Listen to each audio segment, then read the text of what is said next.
Welcome back to this edition of the Notes versus Alternative Investment Series, Part 5, Notes versus Multifamily.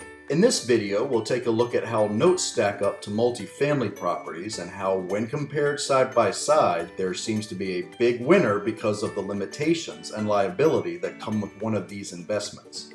Since there are more doors with multifamily dwellings, we'll compare multiple notes versus multiple doors. Now you may be saying, it seems you've already made up your mind. But as you'll soon see, and in concert with this series, we're looking at the sum of its parts. So let's get started. The first thing we need to do is calculate the net operating income that multifamily units will produce in order to compare the two. We need to calculate the income you'll receive from all of the units based on the number of doors and local area rent averages.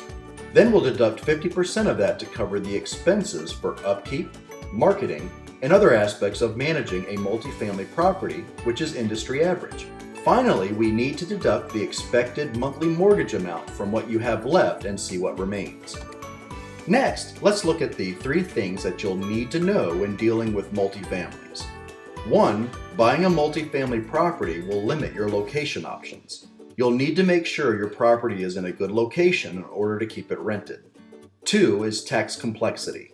It would take too long to go too far into this topic, but if you'll want a bit more information, you can look into the IRS regulations regarding investment properties. There are many factors that would-be investors are unaware of when looking into these types of investments.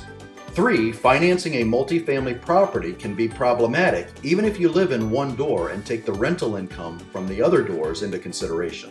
This strategy works if done correctly, but all the aforementioned factors need to be considered in order to keep you from losing money. Of course, there are other factors that you need to consider as well, like dealing with the terrible tease of rentals or dealing with the fallout of vacancies and their effect on your cash flow. Not to mention the funds needed to get the unit back into a showable state. While these are three of the most widely known factors when dealing with multifamily properties, the biggest factor of all is that you're buying at market value with no discounts.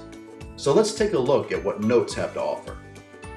1. Notes can be bought in bulk. In fact, note insiders are aware that buying in bulk gives us more discount, so buying more doors gives us a higher yield on our investment. This basically means the more you buy, the more you save. Remember, by purchasing notes in bulk, you can get even more of a discount because you can acquire notes in mini pools if this strategy fits your investment profile. 2. We'll certainly compare locations, as with our multifamily properties, but with notes we're able to acquire multiple doors, just like multifamily, but they can be spread throughout the country, thereby spreading out our risk. So location isn't an issue with notes, and you can diversify your portfolio and compartmentalize any issues that may arise. This also helps keep your investment portfolio safe.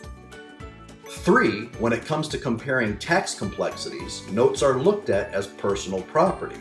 This takes the complexity of real estate tax law out of the equation. Again, this topic is far too deep to cover in this video, but notes are definitely more streamlined and easier to keep track of.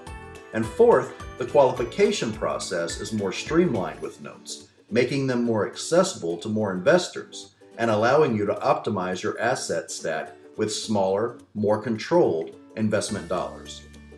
The biggest takeaway from this video should be that investing in a pool of notes allows an investor to diversify their capital by purchasing notes over a wide variety of markets, thereby giving notes more diversity and flexibility than by purchasing multiple doors of multifamily units. At the end of the day, if you happen to get stuck with a few notes that aren't performing, a note investor has far more options when it comes to notes versus an investor who gets stuck with multifamily units that are vacant.